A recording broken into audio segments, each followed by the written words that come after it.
Hiya, and welcome to Muscle for Life. I am Mike Matthews. Thank you for joining me today to learn about the Smolov squat program, which is a high-volume, high-frequency specialization routine for improving your squat as quickly as possible.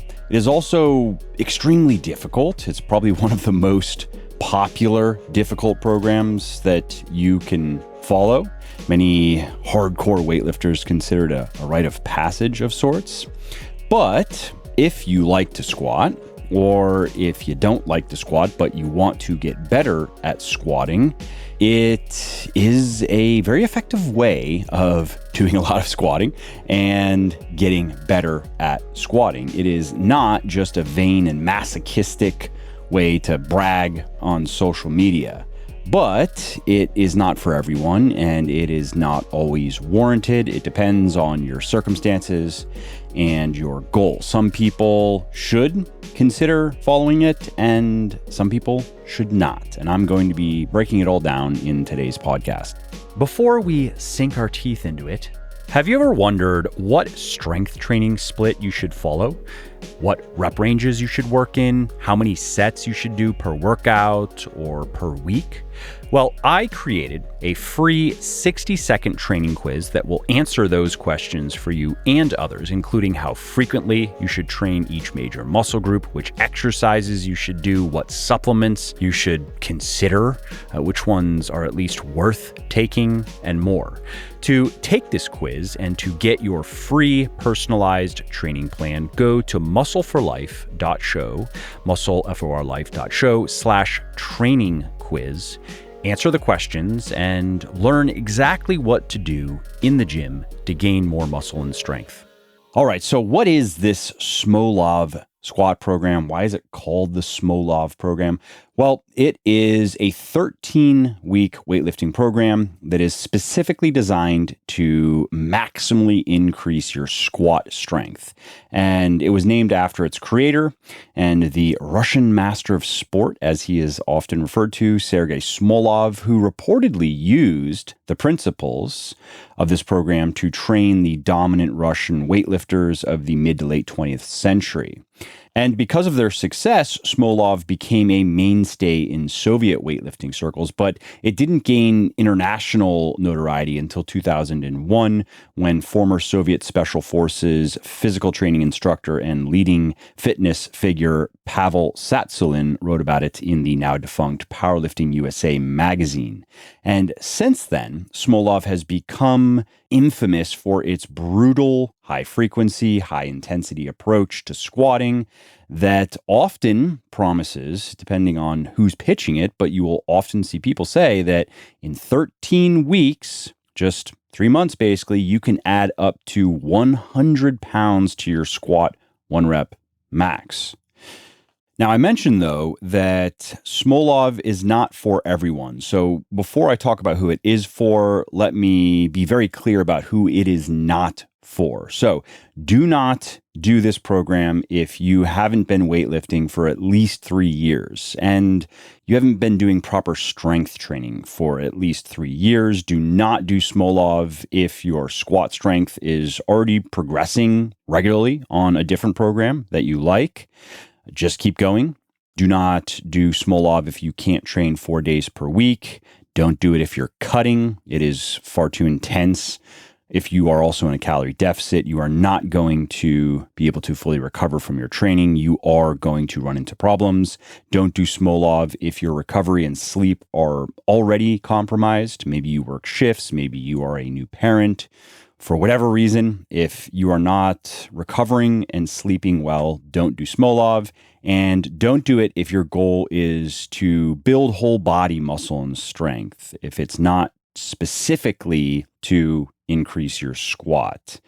If, however, you are an intermediate or an advanced weightlifter, and if you've made a lot of progress on your squat already, if you are strong and now your progress has stalled, and maybe you have tried to make some modifications to your training to unstick it, maybe you've periodized your training a little bit differently, you've added some volume, still stuck, or maybe barely moving, and you know what you're doing with your diet, you know that you are recovering well, If you are sleeping well, then Smolov might be worth a shot.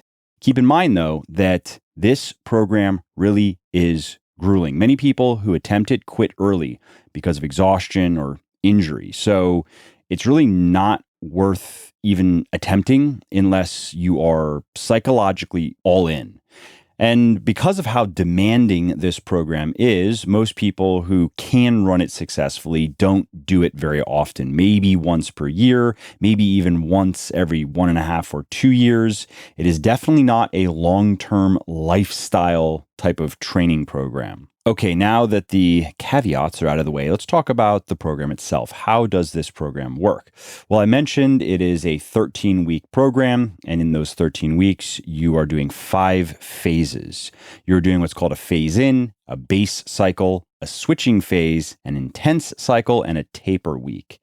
And the program outlines precisely how much you should lift in every set based on a percentage of either your 1 rep max, which is the maximum amount of weight you can lift for a single repetition through a full range of motion with proper technique, or your training max, which is a percentage of your 1 rep max, normally about 90% or so of your 1 rep max. So your training max is kind of like a conservative 1 rep max. It's difficult, but you can definitely do more than 1 rep. You can probably do 3 or maybe even 4 if you really had to. Now, traditionally, people would work with their 1 rep max, which they would often calculate based on some rep max testing, put some heavy weight on the bar, do as many reps as you can, somewhere in the range of probably 2 to 6, and then calculate your 1 rep max from there, or do actual 1 rep max testing every so often. And you will get, either way, a fairly accurate 1 rep max estimate. And if you bring that over to Smolov, it can cause problems because it makes it even more demanding. And so that approach has fallen out of favor in recent years for the training max approach, which I mentioned, using your training max, which again is usually about 90% of your 1 rep max. And that is what I would advise if you are going to try Smolov, because if you do that, it will ensure you can complete all of your sets and your reps in the way that you are supposed to, and you'll be able to do it without wearing yourself to a frazzle and increasing the risk of injury, or at least with minimizing the likelihood of those things happening. So, to be clear, if you're going to run Smolov, use a training max of 90% of your 1 rep max, which you can calculate again by looking into your workouts and finding some sets that you've done maybe in the last month or so on the squat that were heavy and relatively close to failure. So let's say you did 315 for 4 and you had maybe 1 or 2 good reps left and you were tracking that information. You should be tracking that information. And so then you could go to a calculator and say, all right, 315 for 6, I probably could have done 6. Where does that land me in terms of 1 rep max? And then take that number, multiply it by 0.9, and that would be your training max. And so then when Smolov calls for, say, 80% of your training max, not your 1 rep max. Okay, so that first phase of the program, phase in, what do you do in the phase in? Well, that is basically meant to get your body ready for the rigors of what you have ahead of you of heavy squats 3 to 4 days per week. The workouts are supposed to be relatively easy. They should feel that way. If they do not feel that way, check your numbers again. You probably have calculated your training max incorrectly, so check your math. And I won't explain all of the workouts. If you want the workouts themselves, head over to legionathletics.com, search for Smolov, Smolov, and you'll find an article that this podcast is based on. And in that article, you can see all of the workouts of all phases. So for example, I'll just give you a couple just so you can understand. But again, if you want to actually follow the program, check out the article because you will need it for programming your workouts. But your workout 1, week 1, phase in, 3 sets of 8 reps at 65% of your training max. So that's pretty easy. And then you do 1 set of 5 reps at 70%, followed by 2 sets of 2 reps at 75, followed by 1 set of 1 rep at 80%. And that is your workout. That is workout 1. And then workout 2 is exactly the same. And then workout 3 has a couple of different changes, has an increase in sets in one case, an increase in weight in another case. And then you go into your second week, which is very simple. Workout 1 is 1 set of 5 reps at 80%. And then the next workout is just 1 set of 5 at 82.5%. And the final workout of the week is 1 set of 5 reps at 85%. And that's it for the phase in. And again, you don't have to try to remember any of that or take notes. Just head over to legionathletics.com, search for Smolov, Smolov, and you can see it all laid out. That takes us to the base cycle, and this is the most difficult part of Smolov because it combines high frequency with high volume and high intensity, the trifecta of strength training doom, nightmarishly hard strength training. And so here's what it looks like. During weeks 3 to 6 of this base cycle, you are squatting 4 times per week. And in the final week, you are squatting twice. And as you move through all of that, you have opportunities to increase the amount of weight that you are lifting. The program recommends increasing the weight by 20 pounds in the second week of the base cycle. So that'd be week 4 of the program. And then another 10 pounds during the third week, which would be week 5 of the program. But those increases aren't cast iron. So for example, if you fail to complete the prescribed sets and reps in the first week of the base cycle, you would not want to increase weight. You would stay at the same weight in the second week. Or if you find it very challenging, but just about doable, you get it done, but it's very, very hard, then instead of increasing the weight by 20 pounds in week 4, you would do a 10-pound increase, followed by another 10-pound increase if that first 10-pound increase is also doable. And the same thing applies to that second increase, that 10-pound increase, if you successfully accomplish the 20-pound increase. So if you do that and then move to the 10-pound increase and can't complete your workouts as prescribed, then you want to go back to the previous weight, or maybe you could do a 5-pound increase instead and see how that goes. So in the final week of this base cycle, I mentioned that you are doing just 2 workouts and there are no set and rep targets in those workouts. Instead, what you are doing is determining your new squat 1 rep max. You're seeing how much strength you've gained so far in the program. And to do that, what you need to do is make sure that you complete a thorough warm up, and then you load the bar with your current training max.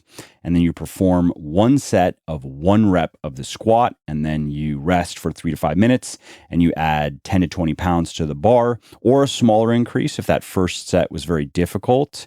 You're starting to see why this program is for experienced weightlifters, because you need to be able to judge based on the difficulty of that 1 rep, how much weight you can add to the bar and complete another rep. And so you do that, and you do another set of 1 rep, and you are continuing that process of adding weight, performing 1 rep, resting 3 to 5 minutes until you reach your limit. And that is your new squat 1 rep max that you will use for further calculations in the program. And just so you have an idea of what these base cycle workouts look like, week 3, workout 1 is simply 4 sets of 9 reps at 70% of your training max. Workout 2 is 5 sets of 7 reps at 75%. Workout 3, 7 sets of 5 reps at 80%. And workout 4, 10 sets of 3 reps at 85% of training max. And in the following week, you are supposed to do the same workouts with heavier weights. So again, if you were able to complete that week 3 successfully, and you feel like you can also complete it successfully with 20 more pounds on the bar, then you do that. If you think 10 pounds is more appropriate, you do that. Or if you couldn't successfully complete each of those workouts, you would stick with those weights and simply repeat it. And then the next week, again, same workouts, ideally with heavier weights. And then on that 6th week, you have only 2 workouts. You're only supposed to train twice that week. And in both of those sessions, you're building up to your 1 rep max. And that then completes the base cycle. That's followed by the switching phase, which is basically a 2-week deload that just gives you a rest from all of the work that you did. And the program doesn't prescribe specific workouts during the switching phase. Instead, it recommends that you use the time to focus on developing speed and power. So if you want to train during this switching phase, here's what I recommend. You do 2 to 3 workouts per week. You do 3 to 5 sets of one lower body exercise per workout. You do 5 reps per set. You use exercises that develop lower body power, such as the power clean or jump squat and the paused back squat. And you never lift more than 70% of your training max, because remember, this is supposed to be a deload phase. And you also want to be focusing on speed, power, explosion, complete each rep as explosively as possible while maintaining good form, of course. Okay, we are done deloading. What do we do now? We do the intense cycle. And this is a 4-week cycle with volume and frequency turned down a little bit to allow for higher training intensity. So the weights are going to get heavy. Fewer workouts, fewer sets, fewer reps per week, but heavier loads. And to calculate your weights for the intense cycle, you want to take your new 1 rep max that you determined in the final week of your base cycle. Remember those 2 workouts that you used to build up to your 1 rep max. So you take your best performance from those workouts, you multiply that by 0.9 to get your new training max. You calculate all of your training weights in the intense cycle as a percentage of that training max. So, for example, if you are a strong boy and your new 1 rep max is 450 pounds, your new training max would be 405 pounds. And then when the program calls for you to lift 90%, that's 90% of 405, not 450.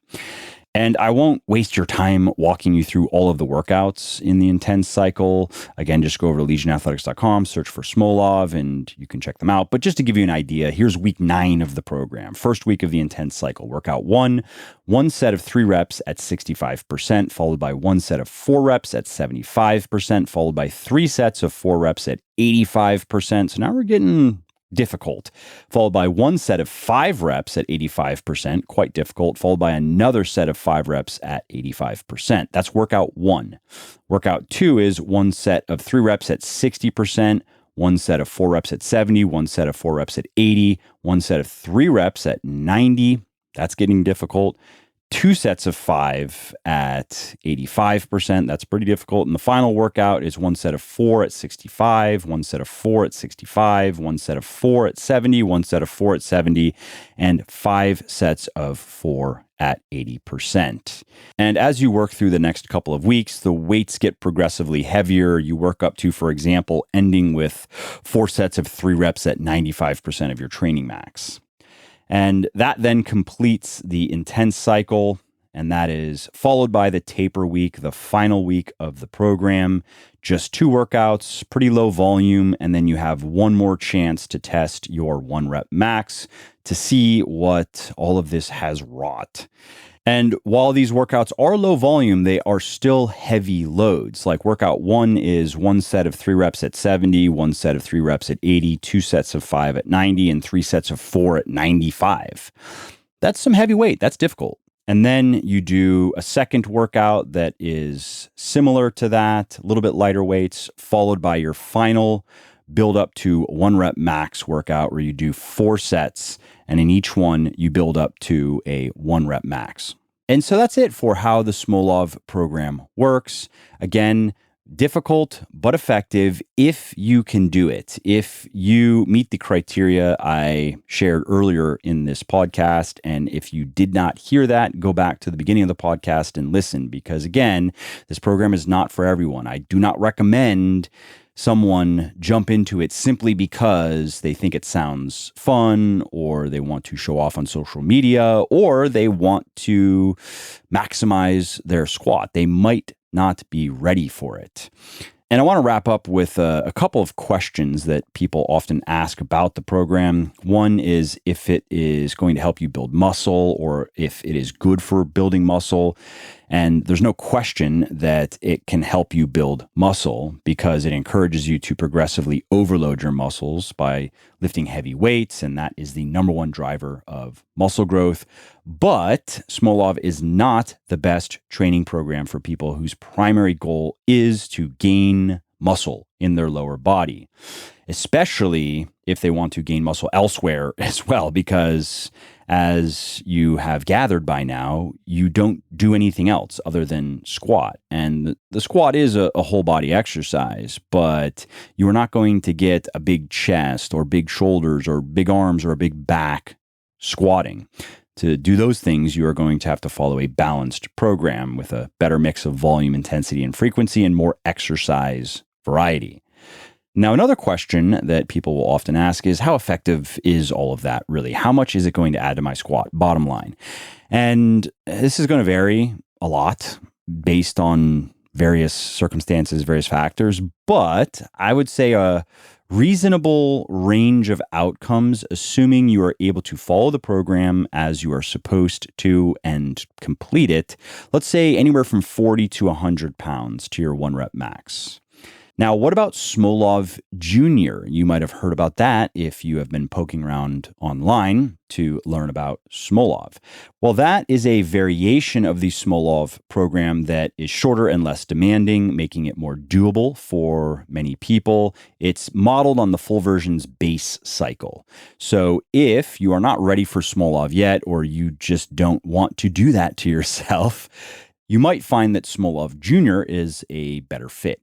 Now, what about training some other body parts while doing the Smolov program? Can you get away with that? The program says, don't do that, just squat. It's going to be hard enough, but can you add some accessory work just to ensure you don't lose muscle in other areas of your body that aren't trained by the squat? Like, can you do some isolation work for your back, maybe some machine rows? Can you do some isolation work for your chest, or even some compound work for your chest? Can you do some barbell bench pressing or dumbbell bench pressing, or at least some machine pressing or flies? Train your shoulders a little bit, train your arms a little bit.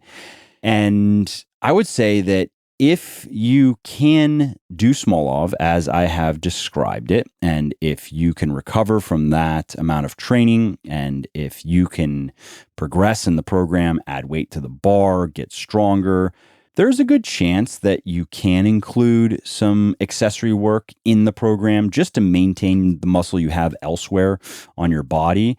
But you want to make sure that you are doing as little of that stuff as you need to just to maintain your strength and size. And that is not a lot. That is, let's just say 3 to 5 hard sets per major muscle group per week. Sets taken close to failure. Don't have to be to failure. That is enough volume to maintain most of your strength and certainly all of your muscle in whatever muscle group you are concerned with. So again, that's only a few sets for your back, a few sets for your chest, a few sets for your shoulders, a few sets for your arms per week that is necessary.